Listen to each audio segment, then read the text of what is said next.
জনাব আমির হামজা এমপি, উনি আজকে আদালতে এসেছিলেন আগাম জামিন প্রার্থনা করে। আপনারা জানেন যে সিরাজগঞ্জের একটি আদালত একটি ওয়ারেন্ট জারি করেছিল।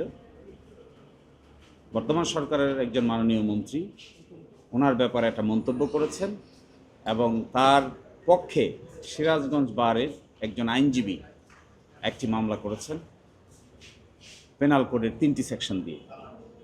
তো তার প্রেক্ষিতেই আজকে আগাম জামিন নেওয়ার জন্য আমরা এসেছিলাম।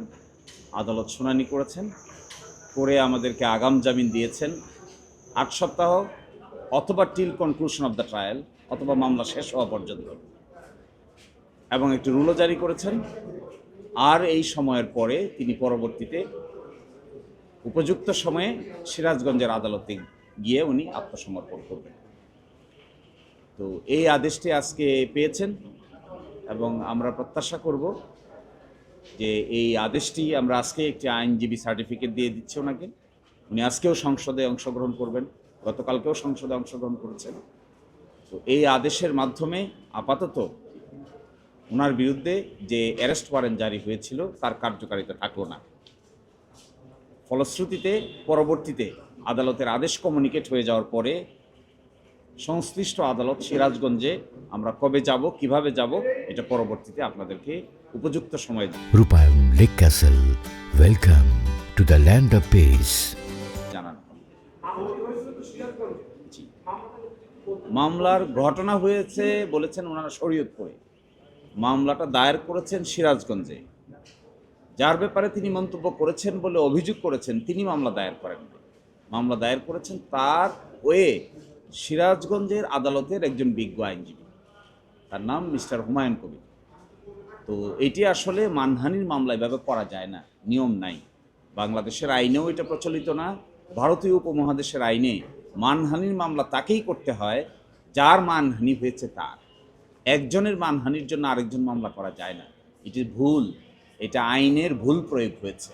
নিশ্চয়ই আজকে যে আদেশ হয়েছে আমরা সাবমিশন রেখেছি, হাইকোর্টের সিদ্ধান্ত দিয়েছি, ভারতীয় উপমহাদেশের সিদ্ধান্ত দিয়েছি, এগুলো আদালতের কাছে জানাও আছে।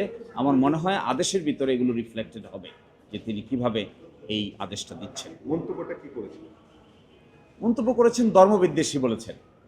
তো এটি কে উনি যদি আঘাতপ্রাপ্ত হয়ে থাকেন সংশ্লিষ্ট ব্যক্তি, তাহলে আইনের বিধান অনুযায়ী তাকেই সেই মামলা দায়ের করতে হবে। কিন্তু মামলা দায়ের করে ফেলেছেন আরেকজন, এটা আইনে অ্যালাউড না। এটা দেখেন, একটা মামলা দুইভাবে রুজু হয়, একটা থানায় রুজু হয়, এটাকে বলে জিআর কেস, আর একটা কোর্টে রুজু হয়, এটাকে বলে সিআর কেস। যেটা থানায় রুজু হয় এটা চার্জশিট দিয়ে শেষ হয়, আর যেটা কোর্টের রুজু হয় এখানে তো চার্জশিট করার কিছু নাই, সেখানে চার্জ ফ্রেমিং হয়। তো এই দুইটা রুটের কথাই আপনারা দেখবেন। আইনজীবী, আমাদের সিনিয়র আইনজীবী জেডাই খান পান্নার মামলায় আমাদের হাইকোর্ট ডিভিশন, আপিলের ডিভিশন ওনাকে এভাবেই জামিন দিয়েছেন till submission of the chargesheet. কিন্তু till submission of the chargesheet তো এখানে নাই, কারণ এই মামলাটা তো হয়েছে কোর্টে, এটা তো আর কোনো পুলিশ স্টেশনে মামলা হয়নি। সেই জন্য ওই রুটটা হলো 191(1), 191(1)B। সেই রুটটা হলো কি? সেই রুটটা হলো till conclusion of the trial. পরবর্তী ফ্রেম কি? ওনার বিরুদ্ধে অ্যারেস্ট ওয়ারেন্ট হয়েছে, পরবর্তী স্টেপ কি? চার্জ ফ্রেম করা। এর পরবর্তী স্টেপ কি? ট্রায়াল করা। তো এই জন্য এই আলোচনাটাই সেখানে হয়েছে। এটা খুব টেকনিক্যাল আইনি আলোচনা। যে অর্ডারটা হলো ওনাকে আগাম জামিন দিয়েছেন 8 weeks or till conclusion of trial. তারপরে উনি সিরাজগঞ্জে গিয়ে সারেন্ডার করবেন।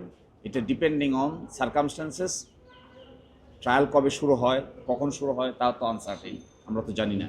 এই জন্য বাকিটার জন্য আমাদেরকে অপেক্ষা করতে হবে অলসো।